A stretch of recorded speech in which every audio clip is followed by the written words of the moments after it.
출애굽기 37장이 되겠습니다. 이렇게 시간이 흘러서 37장 이제 3장 남았습니다. 37장 1절부터 16절까지 말씀 139페이지 되겠는데 37장 1절부터 16절 말씀 제가 속히 읽겠습니다. 1절 부살렐이 조각목으로 궤를 만들었으니 길이가 2규빗 반, 너비가 1규빗 반, 높이가 1규빗 반이며 순금으로 안팎을 싸고 위쪽 가장자리로 돌아가며 금태를 만들었으며 금고리 넷을 부어 만들어 네 발에 달았으니 곧 이쪽에 2고리요 저쪽에 2고리이며 조각목으로 채를 만들어 금으로 싸고 그 채를 궤 양쪽 고리에 꿰어 궤를 매게 하였으며 순금으로 속죄소를 만들었으니 길이가 2규빗 반, 너비가 1규빗 반이며 금으로 그룹 둘을 속죄소 양쪽에 쳐서 만들었으되 한 그룹은 이쪽 끝에 한 그룹은 저쪽 끝에 곧 속죄소와 한 덩어리로 그 양쪽에 만들었으니 그룹들이 그 날개를 높이 펴서 그 날개로 속죄소를 덮었으며 그 얼굴은 서로 대하여 속죄소를 향하였더라. 10절 그가 또 조각목으로 상을 만들었으니 길이가 2규빗, 너비가 1규빗, 높이가 1규빗 반이며 순금으로 싸고 위쪽 가장자리로 돌아가며 금태를 들렸으며 그 주위에 손바닥 넓이만큼 턱을 만들고 그 턱 주위에 금으로 태를 만들었고 상을 위하여 금고리 넷을 부어 만들어 네 발 위, 네 모퉁이에 달았으니 그 고리가 턱 곁에 있어서 상을 매는 채를 꿰게 하였으며 또 조각목으로 상맬 채를 만들어 금으로 쌌으며 상 위의 기구 곧 대접과 숟가락과 잔과 따르는 병을 순금으로 만들었더라. 아멘. 이렇게 보면 성막과 성막 안에 있는 모든 기구들을 순금, 금으로 만들었다, 도배했다는 것을 알 수가 있어요. 그것은 곧 성막, 즉 주님의 성전, 곧 교회는 귀하다는 것입니다. 순금으로 만들어진 귀한 곳이 바로 우리가 섬기는 이 교회입니다. 믿습니까? 오늘 성막 안에 놓여있는 기구들을 만드는 그 제작에 대해서 말씀하고 있는데 본문의 주인공은 부살렐입니다. 부살렐 또 가까운 친구 오할리압과 함께 이렇게 성막에 있는 모든 기구들을 하나님께서 말씀하신 그 계획대로 순금으로 도배하며 도금하며 만들고 있습니다. 지금 지성소 안에 놓일 궤를 제작하고 있어요. 그리고 진설병을 놓을 떡상, 상과 그릇들, 그리고 자 보세요. 뜰에 들어가면 물두멍이 여기 있고 여기 번제단이 있죠.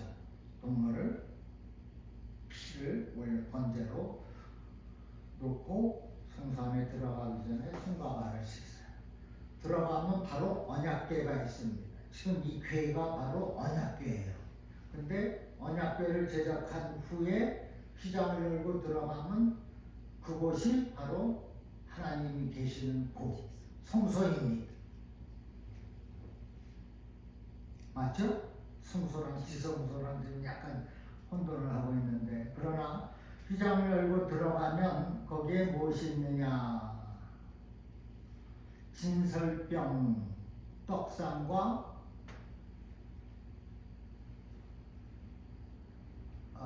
금촉대들과 분향단이 있어요. 분향단에서 대제사장이 백성들의 죄를 고하는 거예요. 용서해 그건데 부살렐이 조각목으로 궤를 만들었다. 1절에 그렇게 말하고 있어요. 언약궤죠. 언약궤. 뜰을 지나서 들어가서 놓이게 될 궤, 법궤, 곧 언약궤를 만들었다. 부살렐 이름은 하나님의 보호 아내 또는 하나님의 그늘 아내라는 뜻입니다.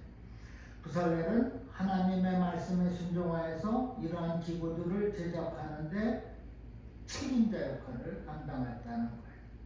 교회도 책임자가 있습니다. 그것은 곧 직분받은 모든 그분들이 다 책임자예요.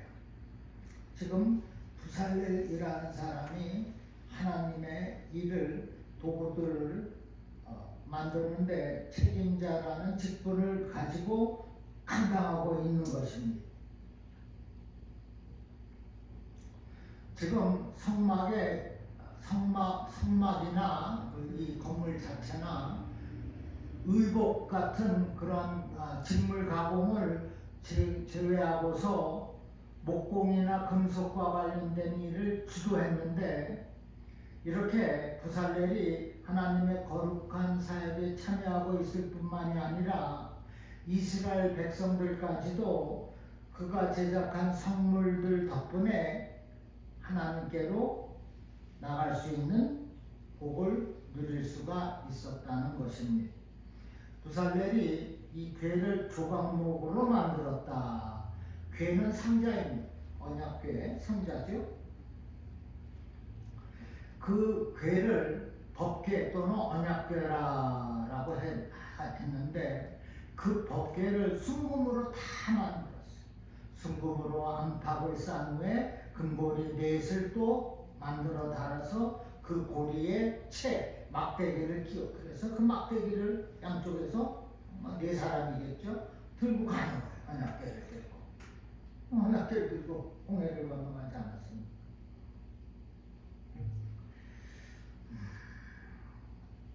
그 언약궤 안에 무엇이 있습니까? 십계명이 있어요.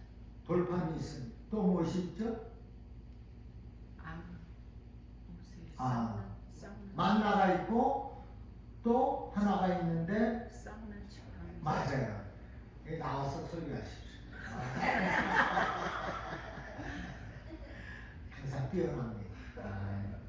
그러니까 내가 붙어있죠.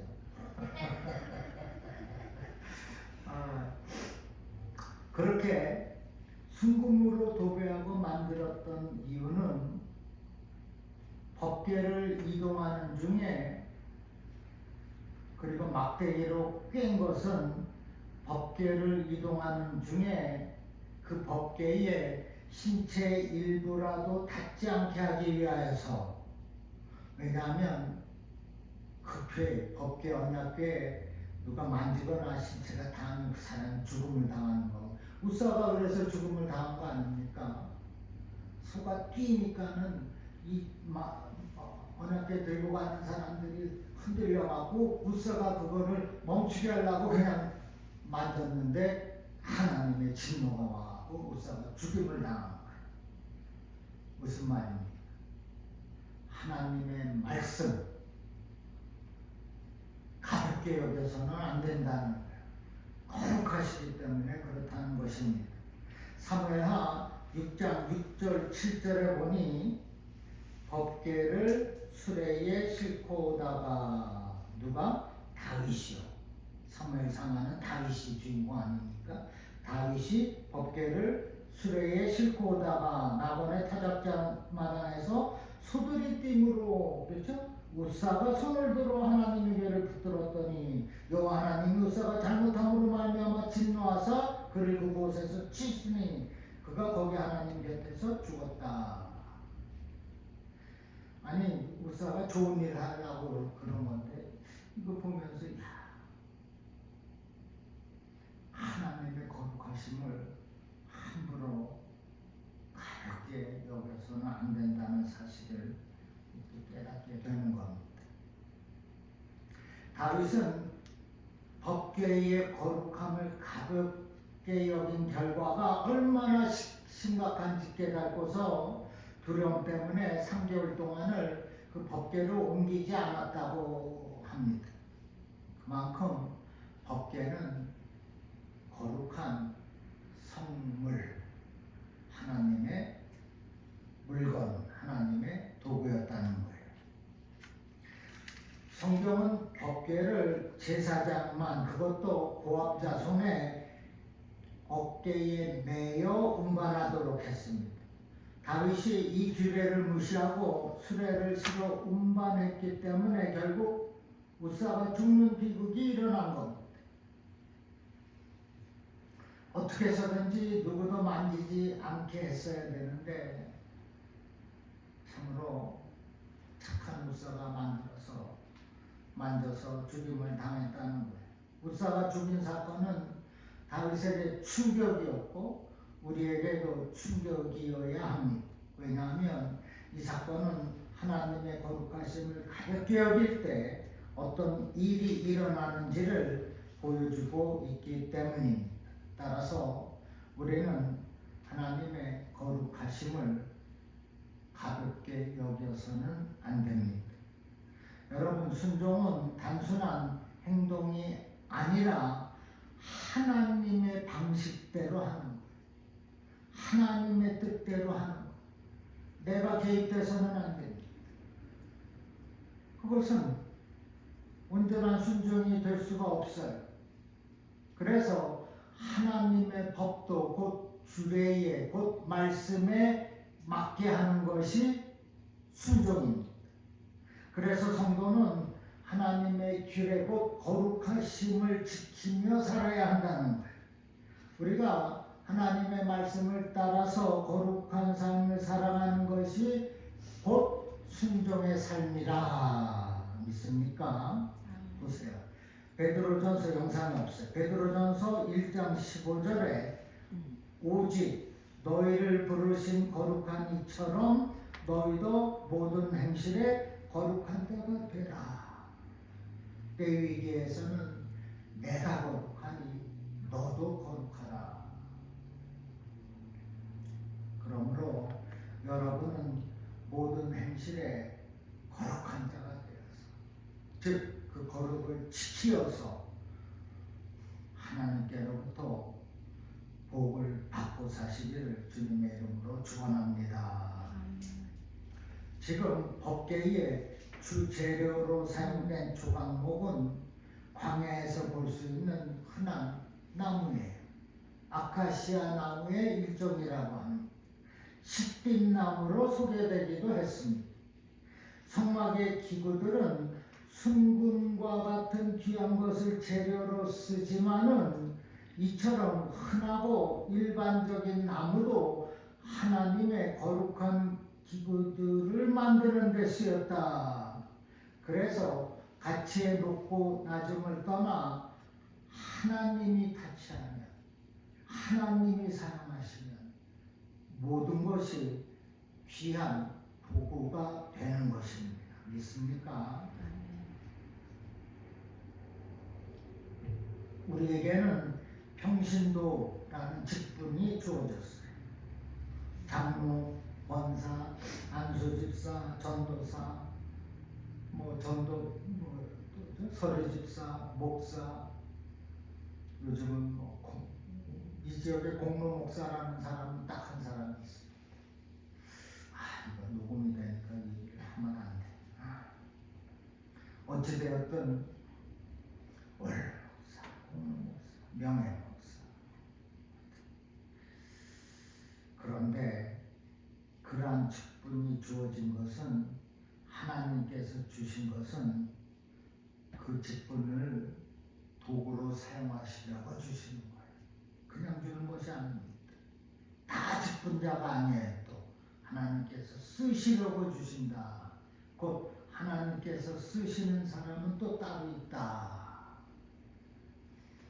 내가 아카시아 나무처럼 일반적인 나무일지라 하더라도 하나님께서 들어 사용하시면 귀한 도구가 되는 겁니다.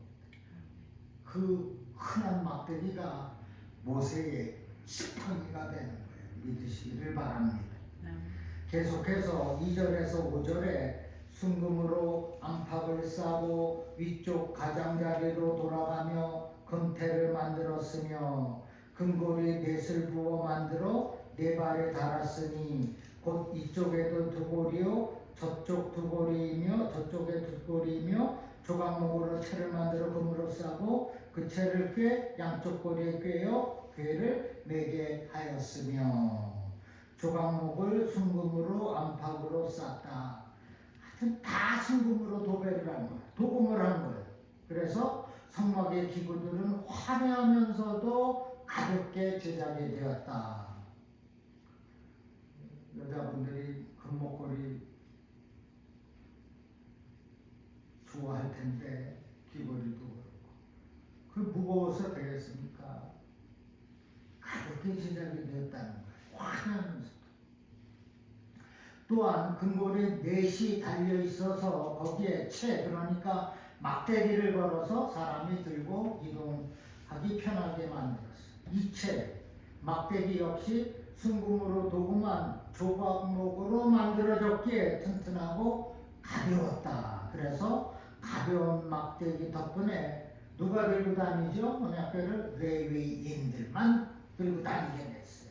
레위인들은 언약궤를 직접 만지거나 타치하지 않고도 먼 거리를 조각목 막대기만 언약궤는 건들지 않고 그렇게 편하게 이동할 수 있게 되었다는 거예요. 그리고 6절에서 또 순금으로 속죄소를 만들었으니 길이가 2규빗 반, 넓이가 1규빗 반, 높이가 1규빗 반이며 이 사이즈는 길이가 1.1m, 너비와 높이가 약 0.68m, 1m, 0.68 큰 게 아니에요. 사실 큰 게 아닙니다. 그러나 너무나 귀한 것이기 때문에 조심스럽게 다루어야 했다. 부살레는 순금으로 법궤의 덮개를 또 만들었는데 이 덮개 이름을 속죄소라고 불렀어요. 속죄소의 원어의 뜻은 덮개를 덮는 뚜껑 또는 덮개를 뜻합니다. 그러나 속죄소는 상징적인 의미로 하나님이 이스라엘 백성들을 만나는 곳을 뜻합니다. 그래서 대제사장은 희생제물의 피를 들고 지성소에 들어가 속죄소 위와 앞에 피를 뿌려서 이스라엘의 죄를 속했습니다. 속죄소는 하나님과 인간이 화목하는 장소로서 우리의 죄를 위해 대신 흘리신 예수 그리스도를 상징합니다. 여기 성경에 보면 속죄소라고 옆에 1 괄호 열고 괄호 닫고 1이라고 적혀 있을 거예요. 그래서 그 밑에 내려가면은 앞뒤에 쉬운 자 곧 은혜의 자리라 라고 적혀 있습니다. 그렇죠? 자세히 보시면 있습니다. 이것이 당시에 왕이 사용하던 우리식으로 말하면은 가마예요. 가마. 왕이 탑승했던 가마 화려하게 꾸미기 위하여서 양옆에 화려한 문양이나 조각물을 새겼고 그 중앙에 왕이 앉는 의자를 설치했습니다. 왕의 가마가 지나갈 때 그 화려함과 위용이 사람들에게 얼마나 대단했겠어요. 지금 법궤라고 불리는 이 언약궤는 그러한 가마를 연상시킨다는 거예요. 하나님이 두 그룹 사이에 거룩한 왕자에 앉아 계시면은 레위인들은 가마꾼이 되어서 평상시에는 이스라엘 백성들과 함께 머물고 이동할 때는 이스라엘 백성들보다 앞서 나간 거예요. 항상 언약궤가 앞으로 나갑니다. 이 말은 하나님은 어떠한 그런 신들처럼 저 높은 곳에 있는 것이 아니라 또 지구 밖에서 인간 세상을 구경만 하시는 분이 아니고 또 사람이 만든 성막이나 성전 안에만 머무시는 그런 한계가 있은 분은 더더욱 아니다. 하나님은 온 우주를 창조하셨고 시은 자에 앉으셔서 시공을 초월하여 모든 성도들과 함께하고 계신다는 것이에요. 우리와 함께하시고 우리의 앞길을 지켜주시는 또 인도해 주시는 그 좋으신 하나님을 언제나 눈을 들어 바라보시기를 바랍니다. 또 7절에 금으로 그릇 둘을 속죄소 양쪽에 쳐서 만들었으되, 여기 그릇 둘은 NIV 성경에 보면 체루빈이라고 써졌어요. 체루빈이 무엇입니까? 날개 달린 천상의 존재, 즉 천사를 말합니다. 부살레는 금으로 그릇 둘, 즉 두 천사를 만들어서 속죄소 양편에 있게 했어요. 이 두 천사가 날개를 높이 펴서 그 날개로 속죄소를 덮으며 그 얼굴은 하나님께로, 아니요, 속죄소로 향했다라고 여기 본문에 적혀 있습니다.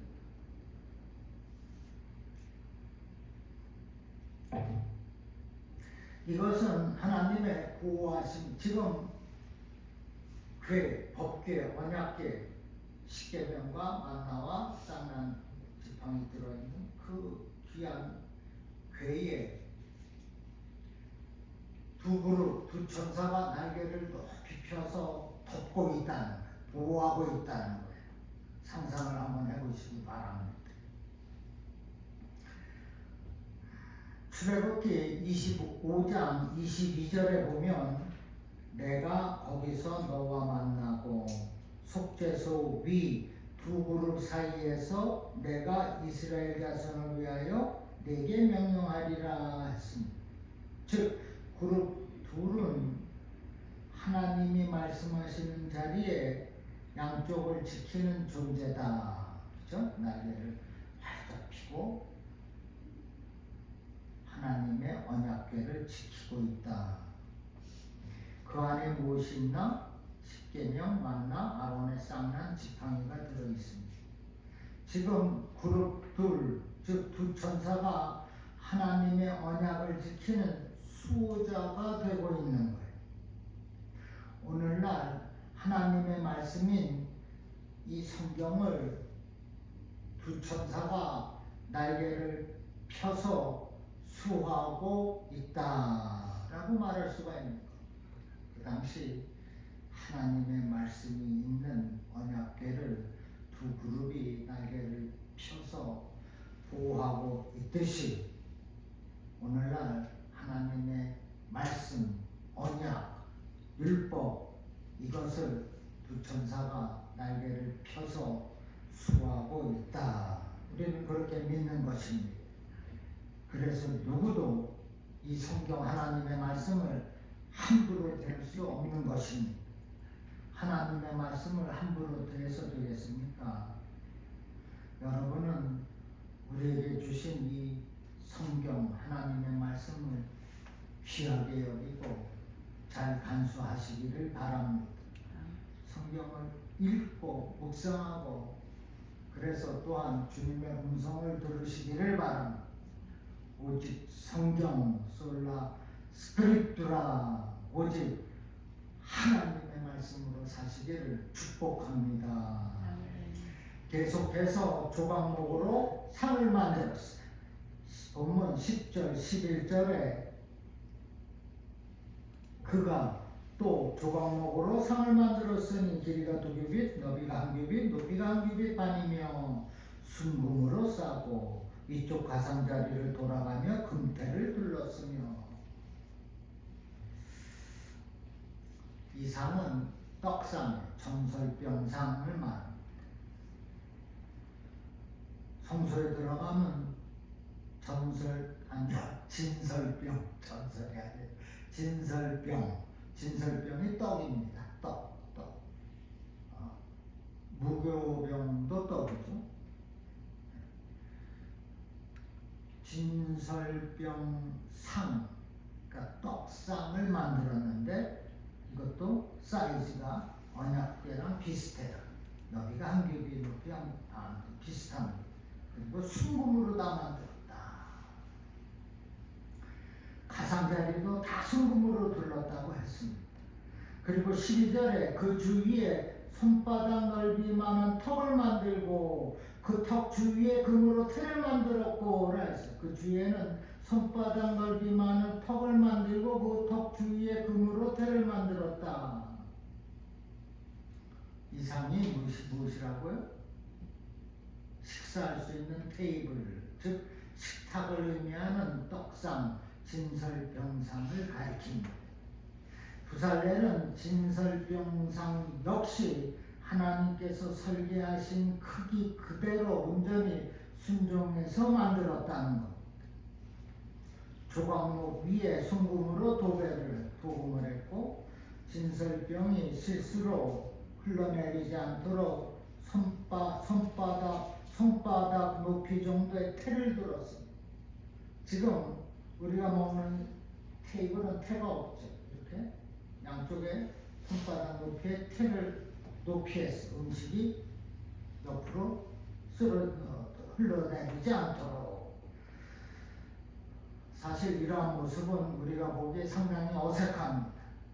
우리는 흔히 화려한 식탁과 아름다운 그릇 위에 아주 진귀한 음식이 담겨 있는 것을 쉽게 상상을 하죠. 그러나 하나님이 설계하시고 부살렐이 만든 진설병상은 아름답고 화려하지만은 금으로 도배했지만은 정작에 그것에 담겨내는 음식은 그냥 고운 가루로 만든 무교병 12개 뿐이었습니다.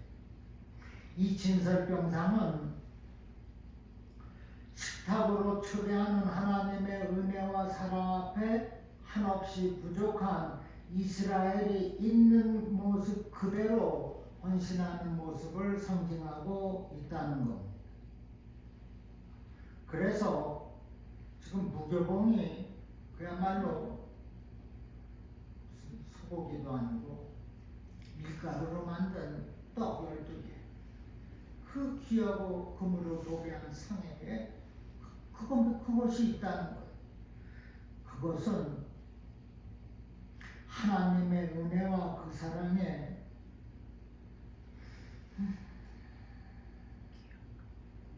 한없이 부족한, 내가 너를 이렇게 축복하는데 너는 나한테 무엇을 하느냐, 이렇게 부족한 이스라엘 그냥 그 모습 그대로를 상징하고 있다는 겁니다.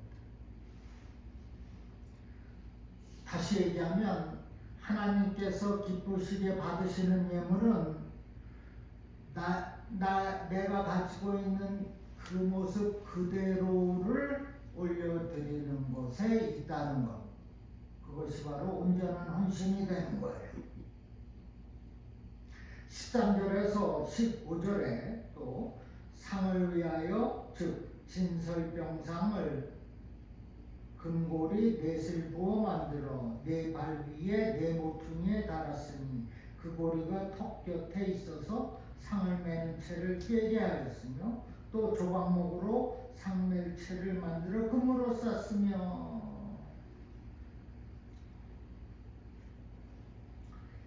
성소 안에 있는 진설병상, 이 떡상도 하나님의 선물이라는 거예요. 하나님의 거룩함이 있다는 겁니다. 그래서 그 거룩함을 훼손하지 않도록, 그리고 이동에 용이하게 하기 위해서 금고리 넷과 그것을 꿰 채를 막대기를 만들었다는 겁니다. 크기도 안 큰데 막대기까지 만들어서 조금 옮기는 거예요.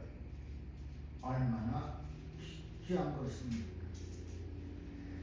다만 언약궤의 고리가 네 발 아래에 있어 사람이 들었을 때 쉬운 자가 높여지는 것과는 달리 진설병상의 고리는 네 발 위에 있어 사람들이 들 때 무게중심이 아래로 내려가 안정감 있게 이동할 수 있게 했다는 것입니다. 이게 이걸 꼼꼼하게 보고 또 영어도 읽고 이래 조금 이해가 돼요. 너무나 낯선 말들 아닙니까? 저도 사실 이해하기가 어려워요. 그래서 언약계 그림 띄워갖고 자세히 근데 이렇게 떡상 밑에 손바닥만한 위에 이 태를 누르고 또 짧은 다리를 만들고 그 괴를 뚫어서 채를 집어넣고 이런 그림은 없습니다. 이해하기가 조금 어려워요. 그러나 우리가 여기서 이해해야 할 것은 또 하나님의 뜻을 깨달아야 할 것은 하나님께서 하시는 그 일은 모두가 다 거룩하고 귀하다는 거예요. 다 순금으로 만들었다는 것. 이것을 우리가 캐치하면 되는 겁니다. 그리고 그런 것들에 백성들의 헌신이 담겨 있다는 거예요.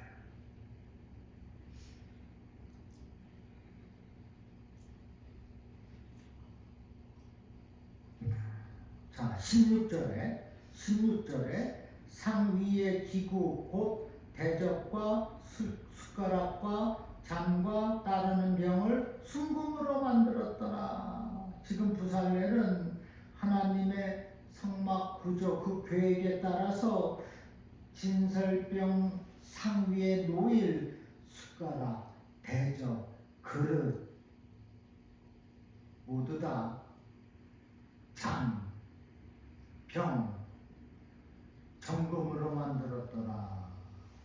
아닌데 순금으로 만들었다는데 정금이라는 거 어디서 끼어왔습니까?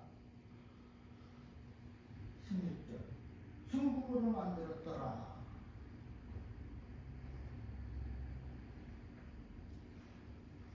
이처럼 부살렐은 모든 성막 기구들을 하나님께서 말씀하신 그대로 제작을 했습니다. 지금 우리는 단순히 성경에서 말씀하시는 제작 과정을 이렇게 간접적으로 체험하고 있지만 실제로 당시 기술로 지금 우리가 만들려고 했다면 이 어렵고 복잡한 세부 공정 때문에 그렇게 많은 정성과 시간을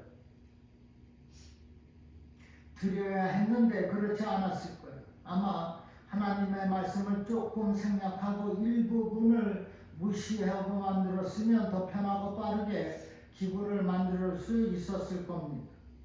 아니면 아예 언약궤와 진설병상을 대신하여서 더 쉽게 제작할 수 있는 어떠한 종교적 상징물도 있었을 거예요. 그러나 부살렐은 그리고 이들 하나님의 백성 이스라엘들은 그렇게 하지 않았어요. 그들은 하나님께서 말씀하시는 그 방법대로 그 설교대로 하나도 가감하지 않고 그대로 순종해서 성막의 모든 기구를 만들었다는 겁니다. 이것은 또한 하나님의 일은 나의 방식이 아니라 하나님의 방식으로 해야 된다는 거예요. 하나님께서 말씀하시는 그대로 해야 되는 거예요. 조금도 빼고 넣고 하는 것이 아닙니다.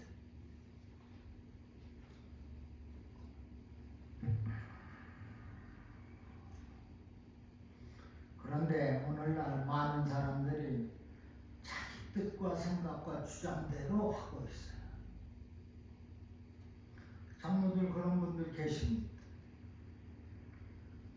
그런데 그것이 아니다. 신명기 12장 32절에 내가 너희에게 명령하는 모든 말을 너희는 지켜 행하고 그것에 더하지도 말고 빼지도 빨제니라 했습니다. 여러분은 하나님께서 우리를 위한 설계가 있음을 믿고 그 설계대로, 그 말씀대로, 그 규례대로 행하고 이것저것 빼고 놓고가 아니라 그대로 행하고 실천하며 사시기를 주님의 이름으로 축원합니다. 여호수아 1장 8절에 율법책을 떠나지 말고 그 안에 기록된 대로 다 지켜 행하라 했습니다. 자, 법궤, 언약궤 무엇입니까? 하나님의 거룩하심으로 말씀을 뜻합니다. 우리는 하나님의 거룩하신 그 말씀을 지켜야 한다. 우리는 하나님의 그 말씀을, 그 거룩하신 말씀을 조금도 가볍게 여겨서는 안 된다. 우리가 하나님의 이 거룩하신 말씀을 지키며 살 때에 광야에서 이스라엘과 함께 하셨던 임마누엘의 하나님이 지금 우리의 임마누엘의 하나님이 되어주실 줄로 믿습니다. 아멘. 그거예요. 그리고 교회에 있는 성물, 성경, 이런 거 다 성물이에요. 함부로 여기는 거, 깨트리면 안 되는 거. 아니, 조심, 하나님의 성물입니다. 그 안에 있는 것들은 하나님 것이에요. 성물이라는 것, 거룩한 것이다. 우리가 그렇게 믿고 주님의 교회를 섬겨야 됩니다. 사람을 조심해서 박힌나서 하나님의 선물이 되는 우리 교회를 가볍게 여겨서는 안 된다. 믿습니까? 여러분은 하나님께로부터 붙잡힌 바만 되어서 하나님의 거룩한 도구로 쓰임 받고 사시기를 주님의 이름으로 축원합니다. 기도하겠습니다. 아버지 감사합니다. 이 시간 성막의 그 모든 기구들을 통하여서 다시 한번 깨닫게 하여 주셨는데 그 기구들, 성물들, 거룩한 하나님의 것들 가볍게 여기지 않겠습니다. 우리와 함께 하시고 먹고 마시는 그 모든 것을 책임져 주시는 하나님을 쉽게 여기지 않겠사오니 아버지여 우리들의 몸과 마음을 주장하여 주시고 우리의 생각과 얼굴 표정까지도 하나님께서 만들어 주시옵소서. 그 모습으로 세상을 이기며 살아가도록 은혜를 베풀어 주시옵소서. 언약궤처럼 하나님의 임재를 사모하는 마음을 주시고 진설병 상처럼 말씀을 날마다 사모하는 우리 모두가 되도록 축복하여 주시옵소서. 이제 우리 모두가 주님의 은혜하고 평강으로 살아가게 하시고 하나님의 거룩하심을 지키며 살아가도록 은혜를 베풀어 주시옵소서. 감사하며 예수님의 이름으로 기도합니다.